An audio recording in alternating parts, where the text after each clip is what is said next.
Hi everyone, it's Chloe. I'm back with another video today. I'm sorry if it's kind of dark. I'm not recording at my normal time that I normally record, so it's a bit later at night and I have limited lighting sources currently. So today I wanted to do a hormone update. I haven't done one in a very long time. I think the last time I did one was a year on hormones, and it has been quite a while since that. So this will be my 18-month update on hormones. So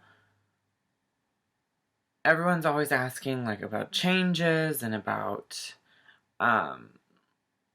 what it's done to your body, what it's done to your mind, what it's done to, every aspect of your life, because it is, a pretty life-altering change. And I would say now I'm definitely starting to see the long-term effects of hormones.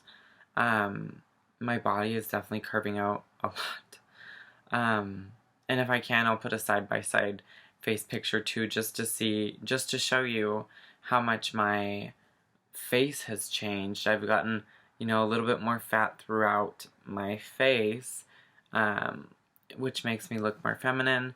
My hips have gotten more fat. My legs, I'm a lot curvier down there, and I've noticed I'm starting to gain weight there instead of where I would normally gain weight before, which was my stomach. Obviously, with hormones, any kind of hormone replacement or hormone addition to anyone's life, whether you're trans or cis or whatever, it's going to have some effect on your emotions. And I think that being on hormones for so long now, I notice more of kind of my mood swings or emotions when I forget to take my T blockers, or I'm a couple days late on injecting my estrogen.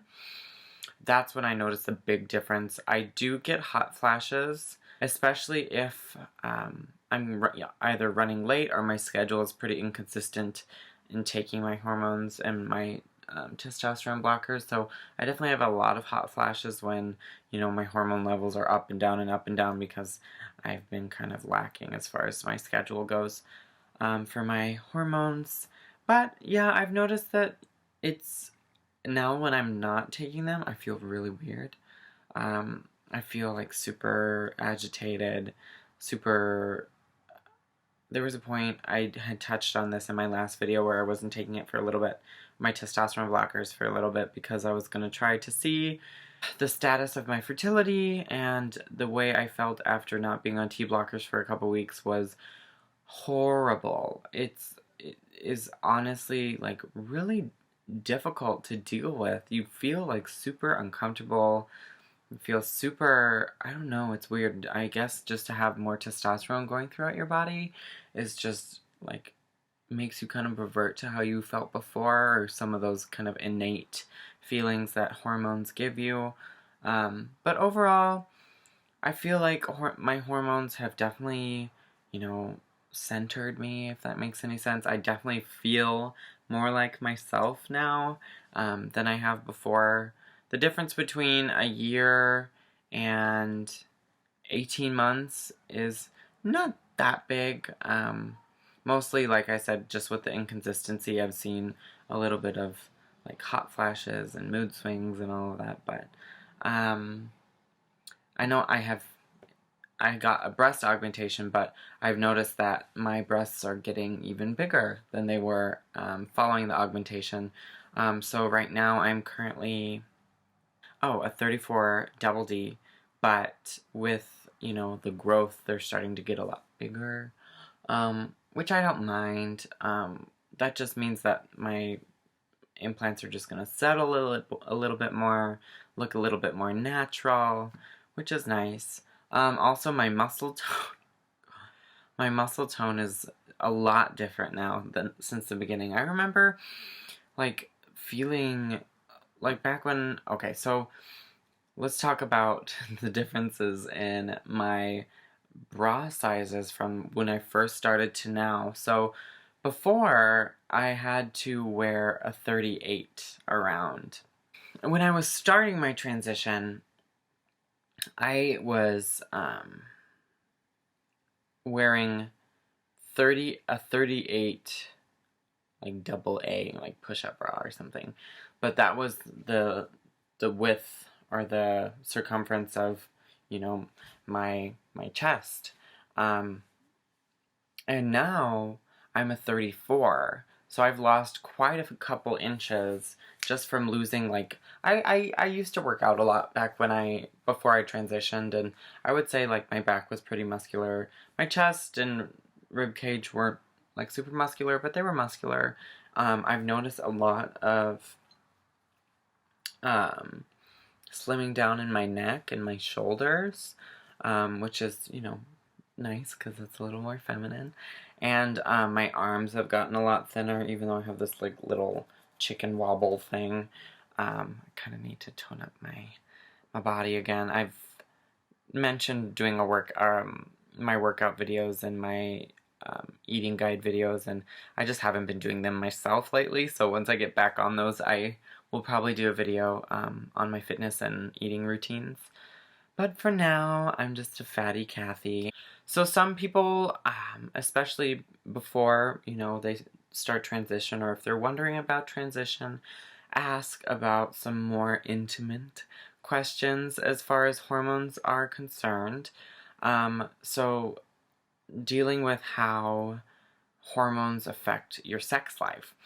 And that's something that I wasn't too worried about, because, you know, that's an experience that changes over time anyway, right? But I've noticed that my sex drive has gone down, for sure.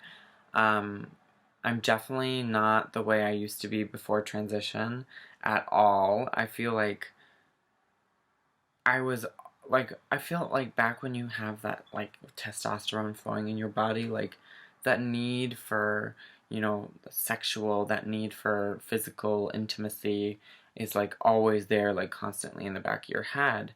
And now, like, I find myself not really thinking about that often, especially as compared to before transition. And I don't know, I feel like this kind of calmness. I mean, I'm still super energetic. I'm still, like, a lot of person. I'm still a big personality. But I'm, like, at the core of my being, I feel like I'm a little bit more, you know, calm. And I think that's also because, you know, I'm getting older. But, I mean, when you have a cute boyfriend and all of those things, that also affects your sex drive too. So obviously that's going to vary with the attraction you have to your partner, and if you have a partner. But overall, my sex drive is, like, gone a lot down. I feel like if I were to base it on a daily basis on when I felt like the need, like before when I was pre-transition, I felt like that every day, and now it's like once a week. I'm like, oh yeah, that would be nice. Like, but it's not all the time. I don't know. I feel like being on hormones this long is definitely a milestone for me. I look back at, like, this time last year when I was, like, what, 4 or 5 months on hormones, and not even, wait, April, May, June, July, August. Yeah, 5 months on hormones. September, yeah, 5 months on hormones. And to see where I am now is just crazy. You guys can go back and see in some of my videos how different I look, how different my hair is, how different my body is. I've never really shown my body in too many videos. Maybe at the very beginning when I was doing, like, outfits of the day. And if you guys want that, I can start doing that again. I have to get a new camera, because right now I'm recording on my MacBook. But yeah, I mean, I feel like my body has become a lot more feminine. My muscle mass has gone down.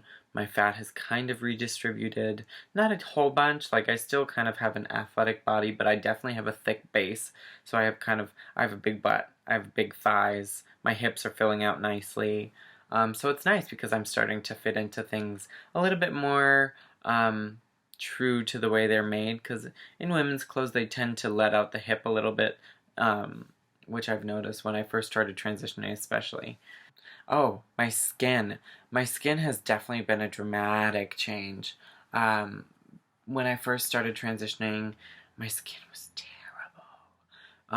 Because I had so much stress, obviously, going through a breakup and dealing with pre-transition related depression and kind of working through those emotions, like, gave me a lot of stress, and I had really, really bad acne, but now, like, I have scars left from that acne experience, but my skin is it's very, what's the word I'm looking for? It's not as agitated all the time as it used to be. It's not, like, easily irritable either. Like, when I'm super, super stressed or when I'm eating really, really unhealthy, I'll get, like, 1 or 2 pimples. Or, like, if I sleep with my makeup on, like, more than one day in a row, I might get a pimple, but nothing like before. Like, I feel like my oil production has gone down. Um, Obviously, my hair growth has been crazy. Um, I'll insert a picture maybe. Also, something that really, really bothered me at the beginning of my transition was my hairline. And more I'm getting comfortable with that because, well, one, like, I just don't give a crap. And two, I don't know if you'll be able to see, but before, when I started transitioning, my hairline went, like, back to here, and it's filled in a lot. That's partially, one, because my hair is growing, and the baby hairs are getting a chance to get thicker, and, but, like, you'll see, it's grown in, like, to here. It used to be all the way back there, so if you, like, really pull on it, like, you can see, but, like, that's crazy to me, because this used to have no hair at all. And now, like, I can wear my hair back without a problem. How you doing? I mean, I still have a big forehead to begin with. But that's neither here nor there. So, the dosages I'm on spironolactone, 100 milligrams twice a day. So 200 milligrams a day of that, one in the morning, one at night. And that's my testosterone blocker. And my estrogen, I'm on 0.3 milligrams a week, and that's through IM injection in my thigh or in my butt. My estrogen has been interesting. My physician changed my dosage last time. And I don't know if I like this dosage. I think I liked the 0.4 better than I liked the 0.3. Just because, I don't know, I've noticed a difference. But, I mean, it's 0.1, but still 0.1 is a significant amount when you're talking about hormones. Also, my facial hair growth. So what I've noticed is that when I was taking my are not taking my testosterone blockers, that my facial hair and my body hair tended to grow a little bit quicker.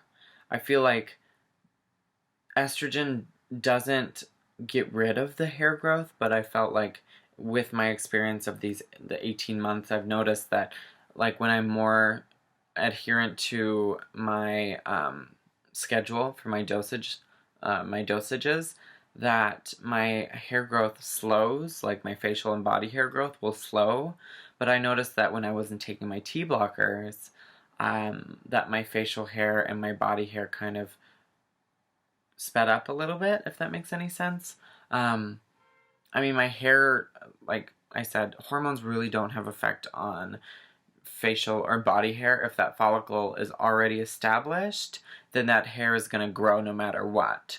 But what's nice is that it slows the growth of existing hair, and it kind of halts the growth of, or the production of, new body hair follicles, which is nice. I'm not 100% certain on that, but from my experience, that's what I've gone through. What else? Oh, also that, I mean, it's kind of stopped the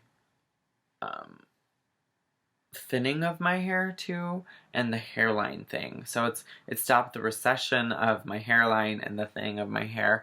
None of my family or my immediate family are bald, so I wasn't worried about that. They have something of a similar hairline, which my brothers have too, which is the one that's kind of farther back, but no one's bald, except for my grandpa's brothers, but my grandpa's pretty thick hair. Both of my grandpas have pretty thick hair. Also, I touched on this in my last video, the video entitled, I'm having a baby. Being on hormones for this long does affect my fertility. I'm still in the process of trying to find out if that would, my fertility, or even exploring that as a viable option, or if it's just not worth it. So my fertility has definitely been something that my hormones affect. Definitely feeling super weird about that lately, especially because I've been kind of getting these maternal feelings, or this want to feel maternal. So that's been interesting. But overall, 18 months on hormones, super exciting. If you guys have any more questions for me regarding hormones or my transition this far, or any other questions, as usual, please leave them down below in the comment box. And as always, like, subscribe, and leave topics down below. I love you guys, and thanks for talking with me. I will see you guys in my next video. Bye.